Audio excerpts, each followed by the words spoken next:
there are plenty of people that do sell their house and sell everything, and they do have money to go on. We have friends that have done that. And there are people that have businesses who've earned a lot of money over the years off of the business, but the business is kind of shuttered or they sold it, they travel using the funds from that sale. And while those are all great ways to fund Worldschooling, it's not as common of a scenario. And I think talking about working remote or taking temporary jobs while traveling is probably the more common scenario. This is Worldschooling Q&A. I'm Astrid, creator of The Wandering Daughter.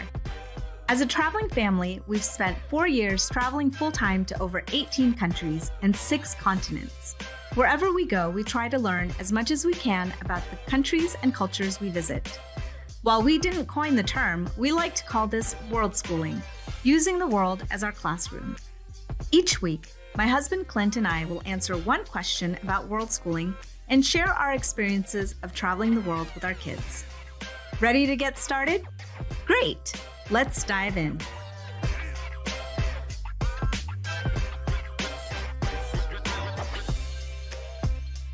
Okay, today's question is, can I work remotely or take on temporary jobs while traveling to support Worldschooling?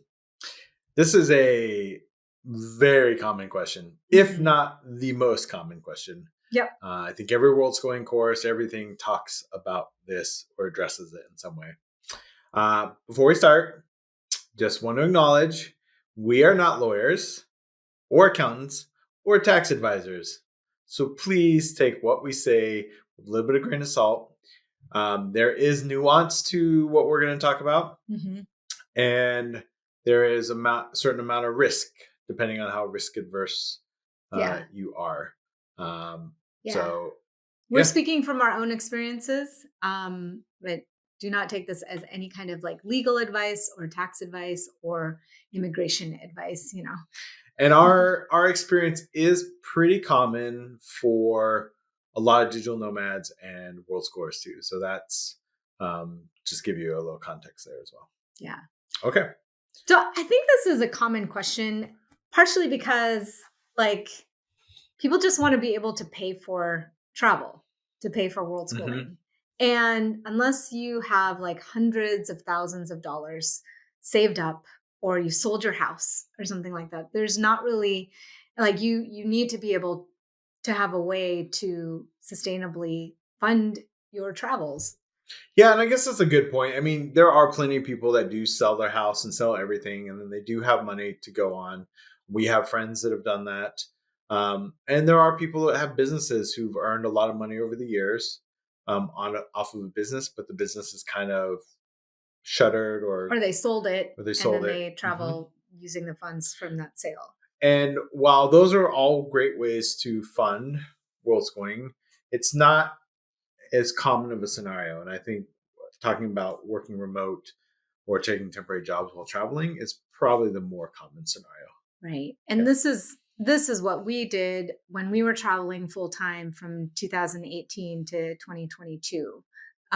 We both worked remotely and did a combination. Like I did some freelance stuff, and I had my travel website business, and then you primarily worked for a company, and then also had like, I think you did some freelance. Yeah, I had some freelance income, as well. Yeah. So we had multiple ways. I think the biggest one to talk about, well, we can talk about the employee and self-employed thing in a second. I think the biggest thing we need to tackle is just visas. Like what's allowed, what's not allowed. Is there wiggle room? What's the risk? The short answer to this is it's going to vastly vary depending where you're going and how long you're going for. Yeah. And a lot of what we've noticed in some digital nomad circles, they're like, oh, don't worry about it. Just do it under the table and blah, blah, blah. And like, as long as you're not, making waves, you'll be okay. And we do want to be cautious about things like that because, it's not just us that's traveling. We're traveling with our kids too. So like, God forbid we get deported or something like that. Like, we would not want that to happen for us. So Mhm. we do want, whenever we travel, we do pay attention to like the visa rules, like the type of visa that we're getting and whether it's allowed for us to earn income while we're traveling under that visa. So the challenge with that, though, having said that, is a lot of times there is an ambiguity purposely written into the visas. Hmm. Um, and for example, a tourist visa to Mexico, for example, uh, basically says that you are not allowed to hire or work with local people or have clientele that are locals. Now, beyond that, it leaves it kind of at a point of contention. There'll be plenty of people that say, yeah, that means it gives us free right to work whatever we want as long as we're working for US based companies. For example, we're US based. There are plenty of people, though, that say, nope, that clearly defines you cannot make money while you're traveling. Um, our stance is we don't know the exacts of that kind of visa. And that in our experience, we have normally just gone with the tourist visa in that case, Hmm. um, and worked. And we only work for US based. We are an income US based. We do not make money or have clientele that are Mexico based in that example. And so uh, we generally have found that there hasn't been an issue. Now there's a couple variables to that too. We always stay under 6 months. So usually it's a month to a few, sometimes longer. 6 months is kind of the tipping point, I think, where a lot of governments, including the US, will Yeah. start to crack down on tax and that kind of stuff. We also have a Washington based address that's our constant home address that never changes. Yeah. And so all of our taxes and everything go through Washington. Or yeah, or a US based address.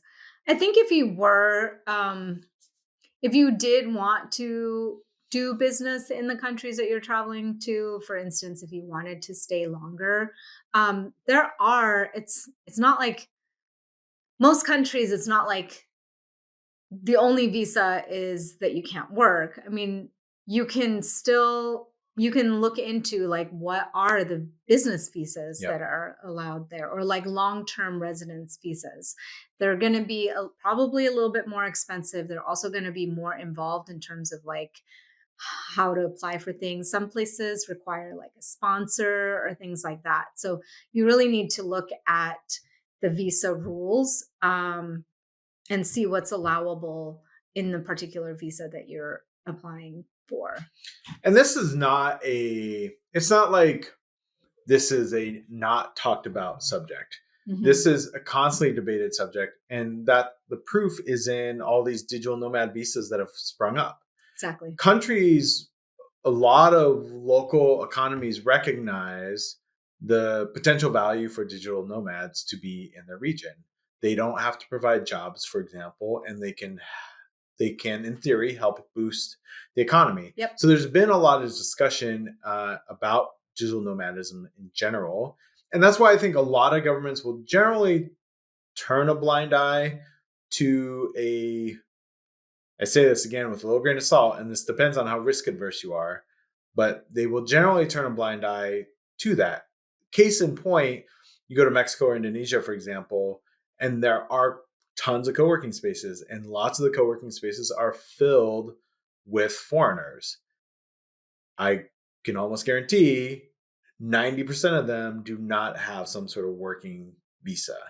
Mm. So, again, take it with a grain of salt. Like there's risk involved in this. Yeah. So one thing you can do is you can don't make a spectacle of yourself. I mean, stay under the radar. Do not tap into local economies. That's usually where people get into huge trouble when they try to create a Yeah. business that is selling to local people, whether it's in Indonesia, what's really popular is like spa type of practices or yoga types of practices. Yeah. Like, do not do that. If even if you are catering to say you're a US based person, you travel to Indonesia and you are selling to US based customers, because you're doing that transaction in Indonesia, that can throw a flag. And Mexico, Indonesia, both, and other countries have been known to make examples of people. So Yeah.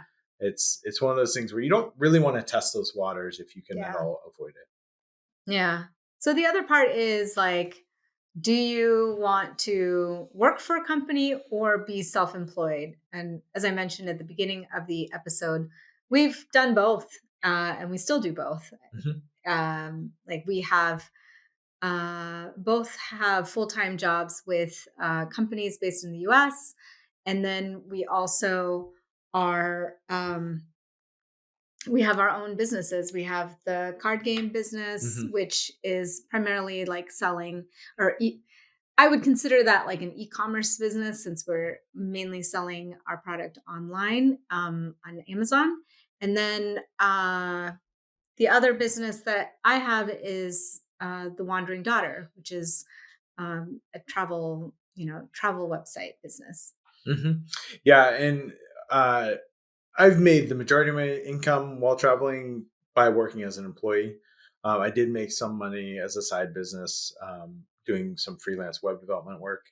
Um, the thing, employee is a great way to go. A lot of people do this. I believe in Tim Ferriss's book, 4 Hour Work Week, he explicitly talks about, ask your boss if you can work remote. Yeah. That's exactly what happened to us. I just Yep. simply asked my manager if I could go remote for a few years and travel, and that was granted. And granted, we both changed jobs during that period as Hmm. well when we were initially traveling.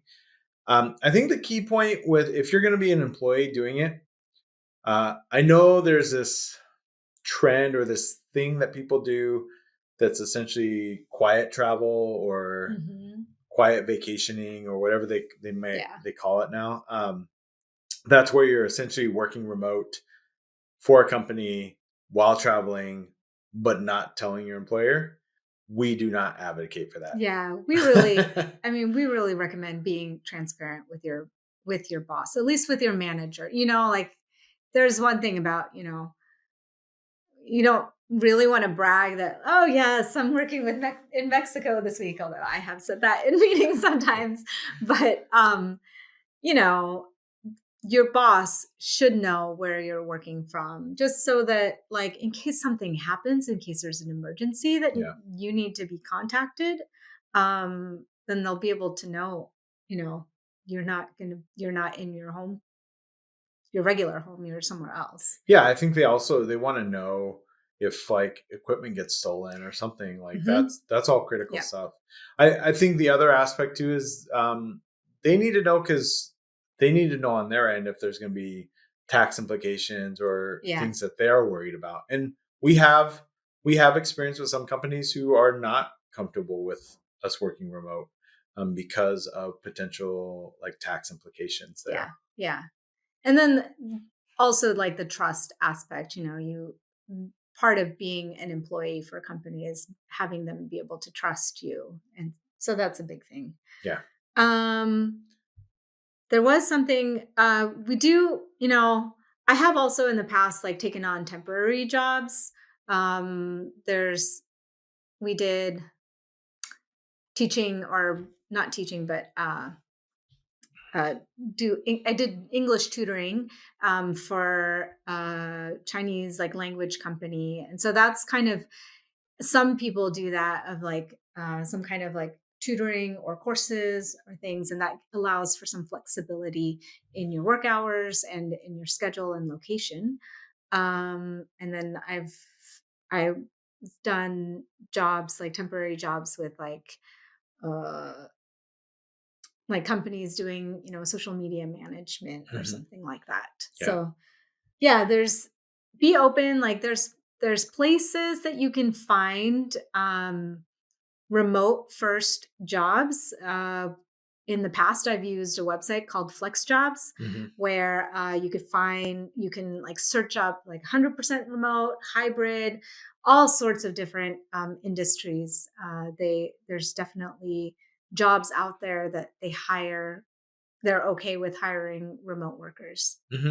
Yeah, and companies like Airbnb, for example, if you're lucky enough to be able to work in a company like that, they explicitly allow working from anywhere in the world for certain periods of time, as long as you have manager approval. So there are companies supporting it. I know in the news there's a lot of remote jobs are disappearing, and yes, the landscape is kind of evening out a little bit since the pandemic, but there's still plenty available. Still plenty of companies that are remote first, or at least remote is a big portion of their business.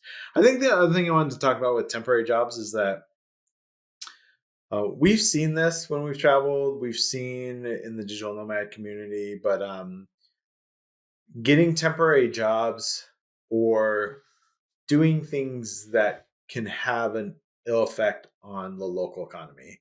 And I think that's something to be really cautious of. We're huge advocates for responsible and ethical travel. And I think if you're potentially taking a job away, maybe it's even just a volunteer opportunity. If you're potentially taking a job away from someone local, that is both not ethical in our eyes, but also that's the kind of stuff that raises red flags and potentially gets you reported to immigration. So just really be mindful that the work that you're doing while you're traveling is not negatively impacting the local economy in any way. And that's true with even the digital nomad visas. I mean, the digital nomad visas are meant that you are earning income from outside the country, and you're inputting money into the economy. So you're not hurting the local economy. If anything, the idea is to try to boost local economy. Yeah. Anything else? No, I think that's it. I mean, we've covered a lot of good topics related to like working remotely. And I guess one thing to add, if you're going to be self-employed, think about where your business will be located, because that's also going to impact, the taxes that you pay and stuff. Our businesses are on paper based in the US. And so we are paying like federal taxes on those businesses. And all the other potential fees and employment taxes and all that might come with it. I think the only thing else I wanted to plug was, we've mentioned her multiple times, but our friend Liz Quain actually has a really exhaustive list of I think over 100 different options. I think it's like almost 200. Almost 200 of ways you can earn income while traveling full time. And so she's a great resource to reach out to. It's through some program or email sign up or something. I can't check remember out exactly Trailblazing Families. There's a Facebook group and then she also has a website. Cool. Well, that's all for today.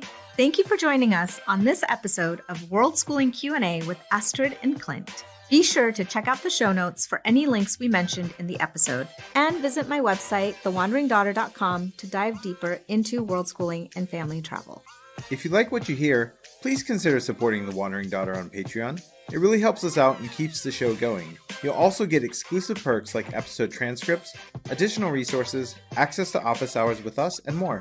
You can find us on Spotify or the podcast app of your choice. If you're listening to this on Spotify, you can tap the bell icon to get notified when new episodes come out. And if you like this episode, please give us a 5-star review. It really helps new people find our show. If you're watching this on YouTube, don't forget to like and subscribe and tap the bell icon to get notified of new episodes. You can follow me on Instagram @WanderDaughter or follow The Wandering Daughter on Facebook. Links to these are also in the show notes. If you have any worldschooling questions you'd like us to answer for future episodes, feel free to throw them in the comments or send us a message at thewanderingdaughter.com/podcast. Until next time, happy travels! Bye!